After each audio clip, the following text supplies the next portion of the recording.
కుర్రో కుర్రు కుర్రో కుర్రు F4 దేవర వలుకు F4 దేవర వలుకు నీ బిడ్డకు పెళ్లి చెయ్యకురా. నీ బిడ్డకు పెళ్లి చేస్తే పెళ్లి కొడుకు పెళ్లి పీటల మీదే చచ్చిపోతాడు. 100% ఇది నిజం. F4 దేవర పలికిందంటే 100% సత్యమే పలుకుతాది.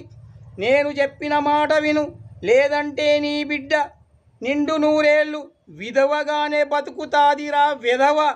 అందుకోసం నేను చెప్పినట్లు ఎదిరింట్లో ఉన్న బ్యాంకు మేనేజర్ సుబ్బారావుకిచ్చి నీ బిడ్డను పెళ్లి చేయిరా ఎదవ. ప్రేమించినా కానీ చక్కటి జంట నిండు నూరేళ్ళు సంసారం చేస్తాది మంచిగా సంతోషంగా. అందుకని నా మాట వినుకోర బిడ్డ. నీ బిడ్డను